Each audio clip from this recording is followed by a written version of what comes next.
Well, Coach, where in the world do we start? Oh my goodness, I don't know where to start. Tigers win 36-35. Jeff McNeil, the Houston Herald, joined by Coach Eric Sloan. I'm still breathing hard. yeah, that's right. We're breathing again hard. Man, I'll take it. There is no quit in this team. I just keep thinking about what I'm going to write for next week's paper, and there is absolutely no quit in this team, and I think it starts from the top down. More cowbell. Bring the cowbell on, yeah, baby. Absolutely. Before we get started, this community, this crowd, unbelievable. We told the kids they were going to turn out, and then we had some boosters who were awesome today, stepped up and paid everybody's way to get in here, and the community's hungry. Yeah. And in the first half, my goodness, I'm so sorry. We just beat ourselves again. It's unbelievable. We can go from playing the way we did in the fourth quarter to play the way we did in the first quarter, and I don't know. Our minds are getting stronger. Thank the good Lord. They're buying into what we're doing, and you could see it in about the third quarter. We were in better shape than they were, and they started to cramp, and the kids said, we're going to be fine. We're going to be fine, and as it went on, it seemed like our kids that were tired, all of a sudden we got a second burst of wind, and Chance didn't need a break, and Ethan didn't need a break, and all of a sudden our linemen aren't huffing and puffing, and man, I've never experienced anything like that. Yeah, what a game. Let's start from the end, and then we'll work our way back. Yeah, let's start with the best stuff. Huge defensive stop by the defense, fourth and inches, and they've got to make a stop there to get the ball back, and they came up huge. Absolutely, and it's one of those things, the kids were just shaking their heads, and we got this, and, like the newspaper guy said, we've seen this before, and, I hit it. I believed him. 11 on the field said we got this, and the guys behind us on the sideline, we were energetic, and it just felt like it doesn't matter what's happening here. Matt Wheeler, whoever else, Andy, we're going to blow that center up, and good things were happening. We swarmed 11 guys to the football, and it's a game of inches. Right. And, I didn't think there was any need to measure it. I was telling the guy on our side, they didn't get it, but they wanted to go ahead and measure it, and that's fine. We got to breathe a little more before we had some. I don't even know what the penalties were there at the end, but I was complaining about it anyway. I tried. Well, Coach, moved the ball down the field and got fourth down, fourth and long, and Nathan Pointer finds Matthew Nahr. 25 yards on fourth down, a diving catch, saves the game with an incredible play on both ends of the play. Before I give credit to Nathan, I'm going to give credit to Matt, because Matt kept banging on his chest coming to the sideline and said, Lyman, I know I'm asking a lot. If you can give Nathan just a little longer, I've got that kid beat. Run this play. Just run the play. If he'll get it to me, I'll catch the ball. Lyman, can you give me? Lyman just looked and said, run it. Let's go. And if the kids believe in it, let's run it. Yeah. There's no need to do anything else. If they're believing in it, that's why we train. That's why we do the things we do. And wow. I have no words. That's awesome. Well, you guys punch it in, and you're down one now, and now you have to take a timeout to decide to go for one or two. Tell me about the discussion with your players on the sideline and ultimately why you decided to go for two. I didn't really think there was a discussion. I wasn't comfortable kicking the extra point. I thought they had penetration the two prior kicks, and luckily, Lucas got it up and it got it in. That's why summer sucks. You got to come in when everybody else is hanging out at the pool and they're doing other things, and you run sprints and it's hot and you throw up, and people at school, teachers and administrators like, man, that's not fun. I remember the first day we had 13 kids that puked in the first weight session, and that's what you train for, and there was no doubt in my mind that they were humping over, and they were. In my mind, I thought they were beat. So, I wanted to call timeout just to make sure our linemen felt good with it. And Chance is saying, give me the ball, give me the ball. And Matt Wheeler said, run behind me, just run my way. And we lined up, and credit to our big boys up front. We challenged them at halftime, and we weren't nice. They didn't play good in the first half. And, sometimes you just got to be told when you're doing bad things. And, our linemen – I didn't want to go for the tie. I said, I think we need to go for the win. This is why we do what we do, and tell me if I'm wrong. All of them, we're doing it. And that play was not there. they got in the backfield, and Chance danced a little bit, and our line kept pushing, and I don't think he got touched. I mean, he just danced right in there and then let the celebration begin. Wow. And did you hurt yourself on the celebration? Yeah, I did it in like the fourth quarter. I guess I'm just fat and out of shape. I fell in a hole in my calf. I don't even know. Yeah, we'll blame Coach Mack. You know, he did the field. Let's blame him. I'm gonna suck it up for a win. I'll do whatever.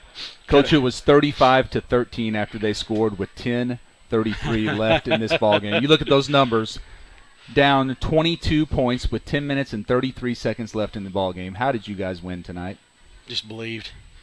They bought in everything we told them at halftime, and nobody outside of this community in that locker room, nobody respects us.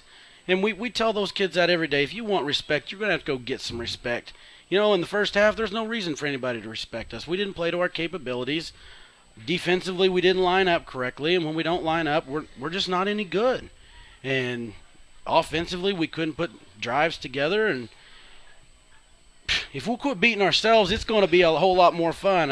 I'll take 1 point win, but my life will be a whole lot longer if we can quit trying to give me a stroke. I don't. You're going to age a lot faster at this rate. Yeah, the kids were saying today at school, they said, "Hey, I think this assistant principal stuff is starting to give you gray hair." And I said, "No, you guys are giving me the gray hair." So, just for men, here I come.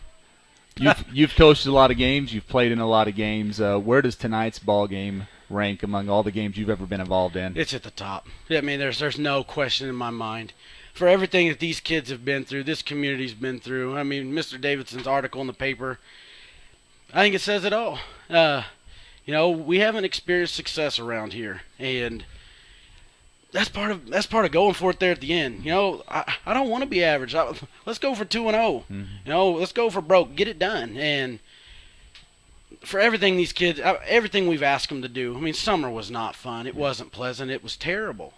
And I mean, we just kept driving it in their heads, and I know they were tired of hearing it. You're the doormat, and if you want to change it, this is the little things that take place. And you know, our senior moms made the shirt, and I'm gonna screw it up. One town, one team, one town. Yeah, man, I'm sorry, senior moms. And that's exactly it. And I think there was some ill feelings in the community. I hope not, but you know, we couldn't put everybody on the shirt. And I told them down there, you know, it's not what we do this year, but this is the foundation for the future of the football program. And you know, hopefully in 7-8 years down the road, if we build the program like I think it's capable of going, and we're not the doormat, we're not everybody's homecoming. You know, I think we're going to look back and say, you know, that group that had 16 seniors, I mean, that's the group that turned this thing around. And you know, there's strength in numbers. We're not playing very many sophomores right now, and I think that's evident. That's no disrespect of any of our kids, but, you know, when you rely on freshmen and sophomores in the SCA, you're not going to be successful. I mean, I can name you on one hand the kids that played as freshmen on pretty good teams and were stellar athletes. It's just so uncommon and so rare. It's just such a violent and physical game, and you know, if you're relying on the young kids, ultimately you're probably going to be in trouble. And fortunately for us, with that many seniors and a decent sized junior class, we're just not having to rely on those kids, and those kids can get a little time and gain some experience. But at the same time, you know, you rewind this thing a few years ago, and Ethan Kelly's the guy that's getting beat up ultimately as a freshman. And, you know, I can't gauge what kind of athlete he was. I wasn't here. But, you know, that's a good example. You know, when a freshman's having to tote the rock and do the things that you require of a varsity athlete, you know, they get punished and you know, bad things happen. Yeah. Well, give us a peek behind the curtain here, Coach. So many emotions as that buzzer goes off. For the curtain. you're hugging guys and you have tears. You're moved to tears. Your guys are moved to tears. Tell us the gamut of emotions that you're experiencing as all this unfolds tonight. You know, it's just such a tough game, and so much of the time we're not nice people, and you can't be in this game. It's a violent game, and it's. You know, we've struggled because we haven't been real strong in the weight room, and we expect a lot out of these kids, and we've demanded a lot, and they've bought in, and I'm sure we lost some kids this summer, And ultimately, I think if they had it to do over again, they'd probably be with us. But that we're changing the way that things are happening, and when you spend as much time with the kids as we have, and you go to 2 varsity camps, and you spend the night in hotels together, and you eat lunch together, and you eat dinner together, and you sit around and watch film together, and you have all this family time, and you talk about it, and until you're a part of something like this, you really don't understand it. But some of the greatest times were at camp when everybody just come to my room. We're going to hang out and we're going to talk, and it's not going to be about football. It's going to be about you and me and the guy next to us, and it's going to be about us. And we've asked so much, and they've given us everything we've asked for, and it's just special. It's fun to see the look on their face, because now they're seeing all those sprints and all those hills and all those days they threw up in the summer. They're seeing it does pay off. It does pay off. And you kept telling us it was going to pay off, and it sucked, and it was hot, and it was rainy, and it was just awful. And 6:30 came early, and they bought in, and they've.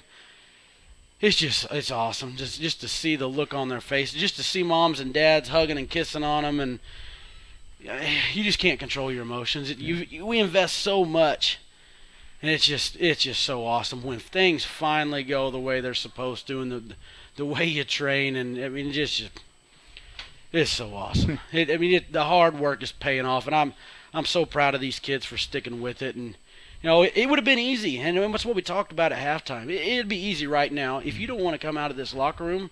Put your tail between your legs, leave your stuff here, and I get it, I understand. And you never know how halftime's going to go. Last year we'd have folded, and we come out, and what was the score at half? We were down 3 scores. 28-13 at half. At the half, yeah. Okay, I thought it was worse than that. Yep. So. I'm sorry, 28-7. There you go. Yeah, that's what I thought. Yeah, and I'm sure there was some people in the stands that thought, we may go home early. And the kids just kept fighting. They kept battling. They weren't going to lose. And, it was just so fun, especially our linemen, because they never get enough love. And, Chance Hunter's name gets called, Nathan Pointer, and Matt Narr, and Shock, and Chance, Ethan, Scott, Steven, sorry, whatever his name is. They're the ones that get their names called over the loudspeaker, and they're the ones that get all the love. And for them to say they're tired, run behind me, it's open. And Ross says this little bitty guy is avoiding contact with me, run behind me. And our fear was, we can't keep running up the gut. We gotta go score. We need some explosive plays. And Ross. We'll get explosive plays. He's easy. I don't have to block him. I go to the second level, and it's just so fun to see those kids have the success that they deserve, and they've worked so hard for. And I'm a broken record, but it's just so cool. And for this community, I can't say enough about them. They're awesome. They're awesome. I'm not big on talking in front of parents or family members. I think we talk as a family, as a unit of brothers, and so I try to keep it short. But man, it's the coolest thing ever. As you lay in bed tonight, as you finally start to unwind, and I don't know if you'll sleep at all. No, that'll be all right. But you can live on adrenaline for a while. As things quiet down, tonight ends, you've addressed the boys, and everything quiets down. What are you going to remember as your favorite moment from tonight? I mean, what's going to stick out on your mind as you just replay everything, and what's going to be just the top moment for you tonight? They just never said quit. I mean, you could lay down, you could quit, and you could fold this one up and say, hey, next week we'll be ready to go. Matt Narr was not feeling well. He's throwing up. He's cramping, and just a fight on his face. Coach, I'm fine. Austin Shock got his shoulder banged a little bit. I was convinced. The other coaches were convinced. It's a long season. We don't need to take a chance. He comes up to me, and he's basically doing jumping jacks. He said, I'm fine. Put me back in. I'm fine. And just little things like that. I mean, kids, they've invested so much. They've bought in, and ultimately, whatever it takes to win, right now they're going to sell out, and they're going to do that. So, I'm just so happy. Well, it's not hard to figure out what's next for this team. No. And I know you love it when the media is going to say already what's next before you've even celebrated too much for tonight. But can I go ahead and go now? Coming here next week, the team that's had our number for 30-plus years. Yeah. They're a good team. They're a good program in Salem. How do you guys build on tonight, and how do you guys approach next week as you play that team? You know, I hate the New England Patriots, but their motto is, it's us against the world. Mm-hmm. And that's what I told them at halftime. As bad as I hate them, that's going to be our mentality. Because, we had some calls that didn't exactly go as I thought should have went. That's putting it kindly. And then so I kind of loudly said, it's us against the world. Mm-hmm. You're going to have to get it done yourself because there's nobody there to help you. And I'm dodging that question like crazy. I don't know. It's everybody's talked about it since I got here last year, and ultimately I know that this town, that's the one team that they haven't beat in 30-something years, and let's go to work. All right. Let's go to work. We got a film on them yesterday. They exchanged the film. I didn't go ahead and look at it. I kind of wanted to, but I didn't want to go ahead and jump the gun and go doing that because ultimately, we had to take care of business tonight, and St. James just scared the tar out of me. I thought on film they were awful scary. We played them in 7-on-7, and it's kind of funny because I'm not going there. Okay. Great win. Yeah. Well, you've said enough, Coach. You've taken enough of your time. You got some You guys. stop I know me while that, I'm good. Yeah, there's some guys that want to celebrate with you, and I know you want to address your team. So congratulations, Yes, sir. and say the same thing I said last week. You guys earned it.